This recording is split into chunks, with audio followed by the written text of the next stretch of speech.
कक्षा 12 की सभी विद्यार्थियों का आपके अपने यूट्यूब चैनल हिंदी ज्ञान में बहुत बहुत स्वागत है। प्रिय विद्यार्थियों, आज बात करते हैं सामान्य हिंदी की गद्य खंड की। हम लोगों का पाठ एक, जिसका नाम है राष्ट्र का स्वरूप, डॉक्टर वासुदेव शरण अग्रवाल जी का लिखा हुआ। इसकी पहले गद्यांश की हम लोग व्याख्या संबंधी प्रश्नोत्तरों का अध्ययन कर चुके हैं। इसी क्रम में एक और महत्वपूर्ण गद्यांश इसी पाठ का है, जिसका अध्ययन हम लोग आज करने वाले हैं। वीडियो को अंत तक अवश्य देखिए, बहुत ही महत्वपूर्ण यह आपकी परीक्षा के लिए दिया हुआ गद्यांश है। तो आइए प्रारंभ करते हैं वीडियो को। धरती माता की कोख में जो अमूल्य निधियां भरी हैं, जिसके कारण वह वसुंधरा कहलाती है। वसुंधरा यानी वसुओं को धारण करने वाली। वसु कौन होते हैं? अर्थात जो बहुमूल्य रत्न होते हैं वही वसु कहलाते हैं, इसीलिए इसे वसुंधरा कहा जाता है। धरती का एक पर्यायवाची होता है पृथ्वी और वसुंधरा, ठीक है।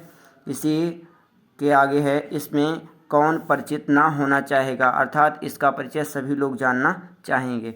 लाखों करोड़ों वर्षों से अनेक प्रकार की धातुओं को पृथ्वी के गर्भ में पोषण मिला है। जैसे एक माता के गर्भ में एक शिशु को पोषण प्राप्त होता है जन्म से पूर्व, इसी भांति अमूल्य धातुओं और रत्नों को लाखों करोड़ों वर्षों से पृथ्वी के गर्भ में पोषण मिलता चला आ रहा है। खनन करते रहते हैं, कितना भी उन्हें निकालते रहते हैं, प्रयोग में लाते रहते हैं, लेकिन वह धातुएं कभी समाप्त नहीं होती हैं, अर्थात उनको पोषण मिलता रहता है पृथ्वी के गर्भ में। आगे बात करते हैं, इसके आगे का जो गद्यांश दिया है उसकी हमें रेखांकित अंश की व्याख्या करनी है। पूरा गद्यांश इसलिए समझा दिया जाता है कि पता नहीं कहीं से भी आपको रेखांकित अंश पूछा जा सकता है। बहुत ही महत्वपूर्ण यह गद्यांश परीक्षा के लिए रहता है। आइए आगे। दिन रात बहने वाली नदियों ने पहाड़ों को पीस पीस कर अगणित बार अनेक प्रकार की मिट्टियों से पृथ्वी की देह को सजाया है।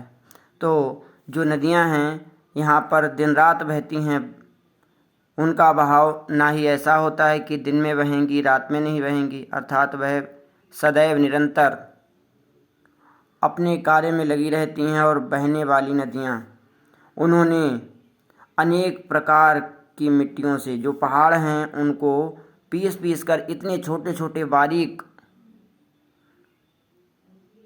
टुकड़ों में परिवर्तित करके बालू, और बालू के बाद अनेक प्रकार की मिट्टियों के रूप में परिवर्तित कर दिया। उसी मिट्टी ने हमारे जो पृथ्वी है, जो धरती माता है, उसकी देह को सजाया है। अर्थात कहीं पर बालू है, कहीं पर चिकनी मिट्टी है, कहीं पर रेतीली मिट्टी है, तो ऐसी दोमट मिट्टी है। अनेक प्रकार की जो मिट्टियां हैं वह सभी नदियों के द्वारा ही लाई गई हैं, पहाड़ों से ही चलकर आती हैं, और उन्हीं ने पृथ्वी माता की देह को सजाया है।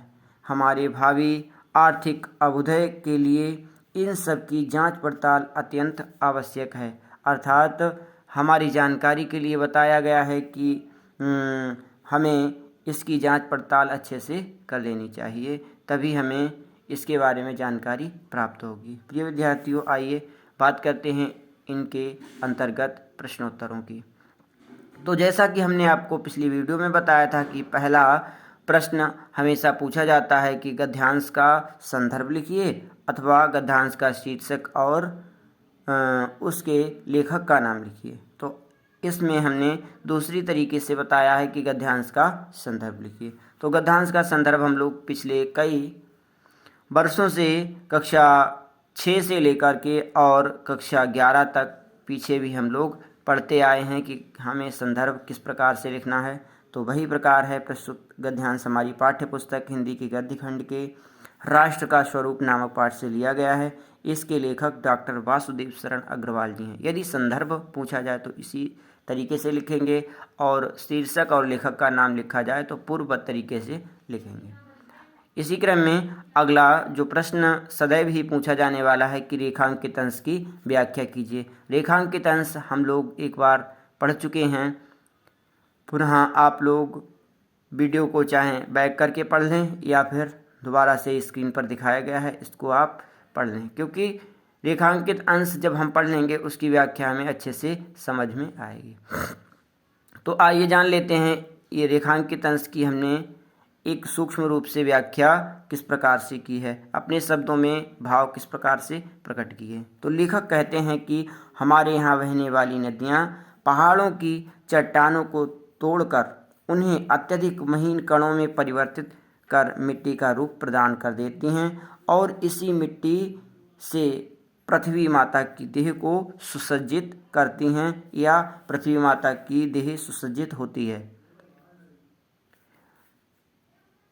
संभवतः आप लोगों को ये प्रश्न समझ में आ गया होगा। आइए बात करते हैं इसी क्रम में आगामी प्रश्नों की। तो किस प्रकार से प्रश्न पूछे गए हैं आगे के 3 प्रश्न इस प्रकार से पूछे गए हैं कि वसुंधरा किसे और क्यों कहा जाता है। जैसा कि हमने प्रारंभ में आपको बताया कि वसुंधरा धरती को कहा जाता है, तो वही उत्तर में कहा है कि धरती को वसुंधरा कहा जाता है क्यों कहा गया है कि क्योंकि पृथ्वी के गर्भ में अमूल्य निधियों का भंडार है जो लाखों करोड़ों वर्षों से पृथ्वी के गर्भ में पोषण प्राप्त कर रही है। ये गद्यांश से ही आधारित प्रश्न होते हैं, तो हम लोग आराम से इसको लिख सकते हैं।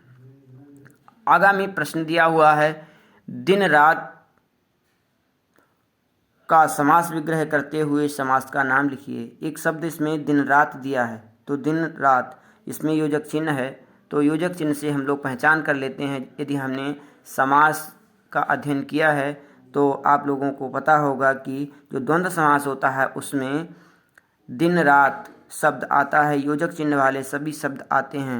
दिन रात, माता पिता, भाई बहन, राम लक्ष्मण, ये सभी योजक चिन्ह वाले द्वंद्व समास में आते हैं, जिसमें दोनों पद प्रधान होते हैं। प्रथम पद और अंतिम पद दोनों पद ही प्रधान होते हैं, तो वह द्वंद्व समास होता है।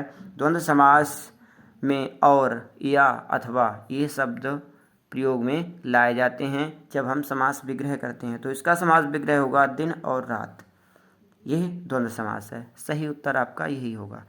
आगे बात करते हैं इसी क्रम में एक अगले नए प्रश्न की। तो पृथ्वी की देह को किसने सजाया है? पृथ्वी की देह को किसने सजाया है? पीछे हम लोग व्याख्या में भी लिख चुके हैं, पीछे हम लोग गद्यांश को भी पढ़ चुके हैं। तो पृथ्वी की देह को नदियों के द्वारा लाई गई अगणित प्रकार की मिट्टियों ने सजाया है। प्रिय विद्यार्थियों, आज के लिए बस इतना ही। मिलते हैं जल्दी ही अगली वीडियो के साथ। यदि पसंद आई हो वीडियो तो इसे लाइक करें, शेयर करें और अपने साथियों में अवश्य बाँटें, जिससे सभी का भला हो। जो विद्यार्थी चैनल पर नए हों या नए जुड़ने वाले हों वह सभी चैनल को सब्सक्राइब कर दें। आज के लिए बस इतना ही। धन्यवाद।